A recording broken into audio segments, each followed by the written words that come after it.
दोस्तों जय हिंद, नमस्ते, जोहार। तो बात करेंगे कक्षा 12वीं के हिंदी कोर के कुछ इंपॉर्टेंट प्रश्नों पे जो कि आपके बोर्ड एग्जाम में आ सकते हैं और इससे पहले हम लोगों ने 3-4 वीडियो लिया है, आप उसको जरूर देख लेना। तो सबसे पहला प्रश्न क्या है कि रिपोर्ट प्रस्तुतिकरण की प्रक्रिया क्या कहलाती है। तो रिपोर्ट प्रस्तुतिकरण की प्रक्रिया, रिपोर्ट को पेश करने की जो प्रक्रिया है वो रिपोर्टिंग कहलाएगी। ऑप्शन नंबर आपका क्या हो जाएगा, 4 जो होगा सही होगा। अगला प्रश्न, रिपोर्ट क्या है। तो आप बात समझिए, आपने जो भी न्यूज एंकर होता है उनको रिपोर्ट करते हुए देखा होगा, जो भी न्यूज देते हैं तो उसमें अपने रिपोर्ट करके देखा होगा। तो उसमें एक चीज होता है कि जो चीजें हुई है, जो चीजें घटना घटी है, उसकी वैसे ही और उसी ढंग से जानकारी देना ही रिपोर्टिंग कहलाता है, जो कि हम लोगों ने पढ़ा है। लेकिन अगर कोई ऐसा रिपोर्ट है जिसमें आप उसको इंटरटेनमेंट के ढंग से उसको प्रस्तुत कर रहे हो, अब मान लो कि कोई दुख का घटना है, आप उसको हंसी मजाक में दिखा रहे हो, है ना, या ऐसा कोई घटना घटा ही नहीं, उसको आप काल्पनिक वे में प्रस्तुत कर रहे हो, तो ये सारी रिपोर्टिंग की जो है तथ्य नहीं है, या उसको रिपोर्टिंग नहीं बोल सकते। तो ऑप्शन क्या है कि किसी घटना की तथ्यात्मक जानकारी देना, किसी घटना का मनोरंजन पूर्ण प्रस्तुतिकरण करना, किसी घटना के कारणों का काल्पनिक प्रस्तुतिकरण, और यह सभी। तो याद रखिएगा, रिपोर्टिंग वह घटना है जिसमें किसी भी तथ्य का, कोई भी घटना का जैसा तथ्य है उसी तथ्य के हिसाब से जानकारी देना। इनका ऑप्शन नंबर आपका क्या होगा, 1 जो होगा आपका सही हो जाएगा। ठीक है, बात करेंगे आगे। अगला प्रश्न क्या है आपका, प्रश्न की एक आलेखन लेखन की भाषा, एक आलेखन लेखन की भाषा कैसी होनी चाहिए। तो एक आलेखन की अगर लेखन की भाषा का बात किया जाए तो सबसे पहला क्या है कि सरल होना चाहिए, सुगम होना चाहिए, प्रभावी होना चाहिए, कि ये सभी। तो कोई भी अगर आलेख है, जिसको हम लोग आलेख है, तो उसका अनुच्छेद जो होता है ना, वो सबसे पहले तो सरल होना चाहिए, सुगम होनी चाहिए और प्रभावी होना चाहिए। यानी कि ऑप्शन नंबर क्या होगा, 4। इतना सरल होना चाहिए कि लोगों को समझ में आ जाए, सुगम होनी चाहिए ताकि उसको पढ़ने में और समझने में आसानी हो, और प्रभावी इसलिए हो क्योंकि उसका कुछ ना मायने और मतलब निकले। तो ऑप्शन नंबर 4 आपका क्या होगा, सही होगा। अगला प्रश्न क्या है आपका, अगला प्रश्न क्या है आपका कि निम्नलिखित में से कौन सा तत्व आलेख लेखन का तत्व नहीं है। तो देखिए, कोई भी आलेखन में गंभीरता तो होना चाहिए। आप जिस भी बात पे लिख रहे हो उसकी गंभीरता होनी चाहिए, उसमें बोधितात्मक चीजें होनी चाहिए, वो बहुयामी होनी चाहिए, लेकिन उसमें मनोरंजन की बातें हो, ये सही नहीं है। तो ऑप्शन नंबर आपका क्या होगा, 4 जो होगा सही होगा। एक आलेखन एक विधा है, आलेखन एक विधा है। कैसी विधा है भाई, तो आलेखन जो होता है ना, वो किस प्रकार की विधा है, तो मैं आपको बात करूंगा। तो आलेखन जो है ना, वो गद्य लेखन की विधा है। तो ऑप्शन नंबर 1 आपका क्या होगा, सही होगा। अगला प्रश्न क्या है आपका कि आलेखन के लिए अंग्रेजी में कौन सा शब्द का जो है प्रयुक्त किया गया है। तो अंग्रेजी में आलेखन को हम लोग क्या बोलते हैं, आपका आर्टिकल। क्या बोलते हैं, आर्टिकल। ऑप्शन नंबर आपका क्या होगा, 2 जो होगा सही हो जाएगा। तो बात करते हैं अगले प्रश्न पे। तो प्रश्न क्या है आपका कि साहित्यिक समालोचना क्या कहलाती है। जो साहित्यिक समालोचना होती है वो क्या कहलाती है। तो ऑप्शन नंबर क्या होगा, 3, पुस्तक समीक्षा कहलाती है। यानी कि किसी भी साहित्यिक का, किसी भी किताब का, किसी भी लिखे हुए चीजों का अगर समालोचना कहेंगे तो समालोचना मतलब क्या, उसकी आलोचना करना, तो क्या होगा, एक समीक्षा कहलाता है, पुस्तक की समीक्षा कहलाता है। ऑप्शन नंबर 3 आपका क्या होगा, सही होगा। अगला प्रश्न क्या है आपका कि पुस्तक समीक्षा को अंग्रेजी में क्या कहा जाता है। किसी भी पुस्तक की समीक्षा को हिंदी में क्या बोलेंगे, तो उसको बोलते हैं बुक रिव्यू। ऑप्शन नंबर आपका अंग्रेजी में बोलेंगे बुक रिव्यू। ऑप्शन नंबर 1 क्या होगा, सही होगा। अगला प्रश्न है, पुस्तक समीक्षा करने वाला क्या कहलाता है। पुस्तक का समीक्षा करने वाला क्या कहलाएगा। तो जैसे पत्रकार जो है, पत्रकार लिखने वाला पत्रकार कहलाता है ना, उसी प्रकार पुस्तक समीक्षा करने वाला समीक्षक कहलाएगा। ऑप्शन नंबर 3 आपका क्या होगा, सही हो जाएगा। चलिए बात करते हैं आगे। अगला क्या है, सुव्यवस्थित, सृजनात्मक और आत्मनिष्ठा लेखन को क्या कहा जाता है।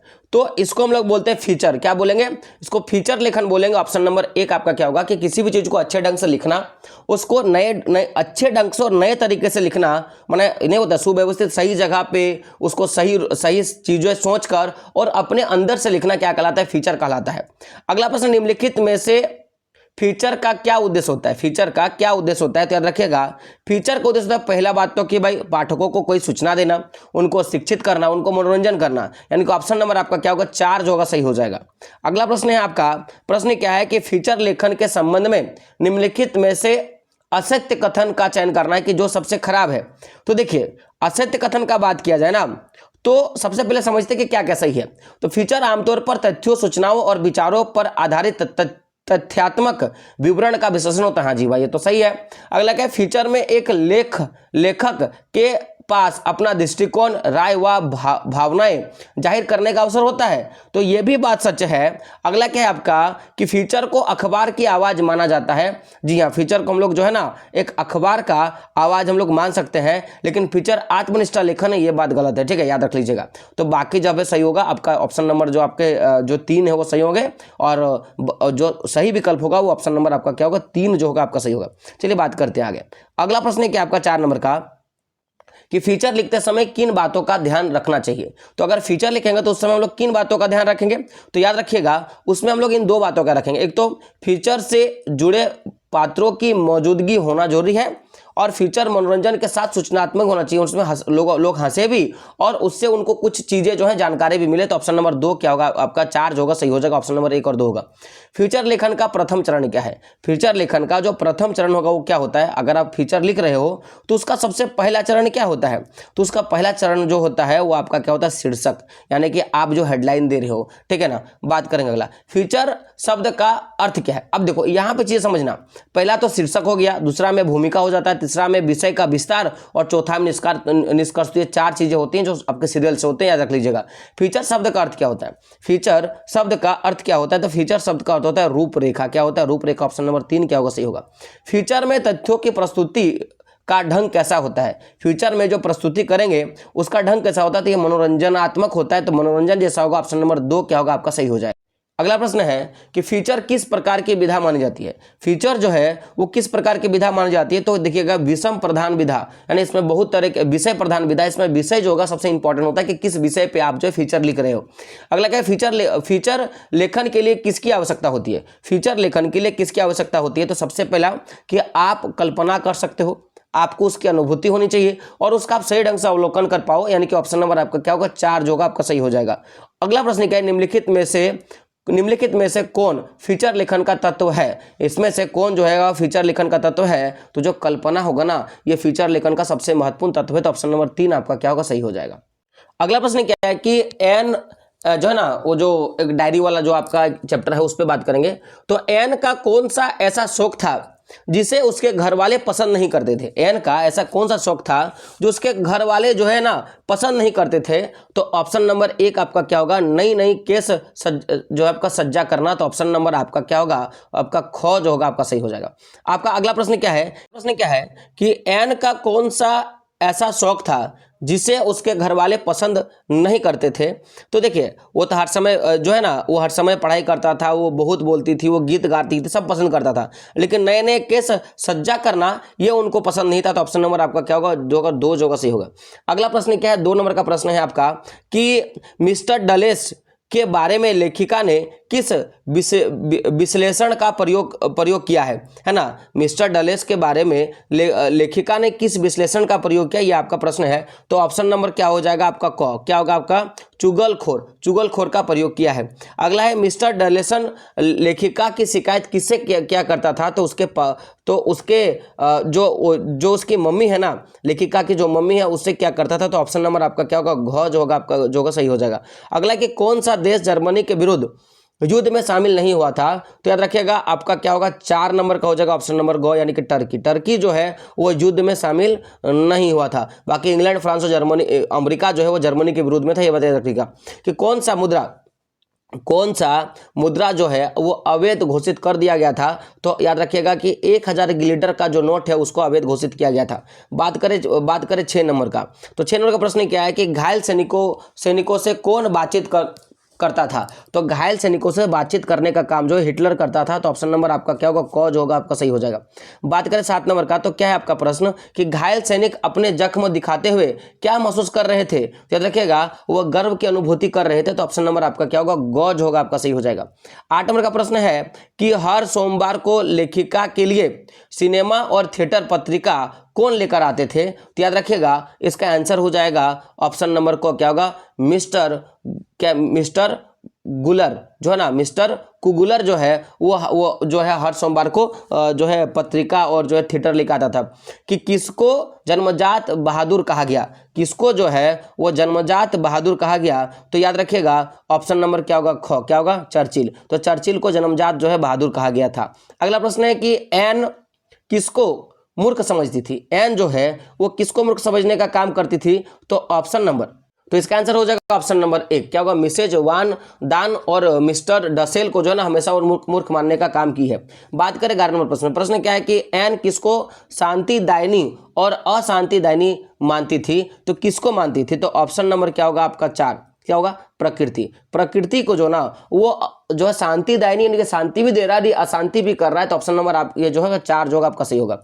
12 नंबर का प्रश्न है कि युद्ध के समय ब्लैक मार्केट में जूते का नया ताला कितने का मिलता था, है ना, कि युद्ध के समय जो आपका ब्लैक मार्केट में जूता का जो नया तला है ना, तला वो कितना में मिलता था, तो याद रखिएगा 12 का आंसर क्या हो जाएगा आपका ऑप्शन नंबर को क्या होगा 7.50 ग्लिटर का मिलता था। ठीक है, अगला है कि मिस्टर डसेल किस कारण से लेखिका से खफा था, है ना, जो लेखिका से किस कारण जो था वो खफा था, तो 13 का आंसर क्या हो जाएगा ऑप्शन नंबर आपका 4, क्या होगा, बात ना सुनने के कारण, वो किसी का बात ही नहीं सुनती थी, इस कारण क्या था, वो खफा था।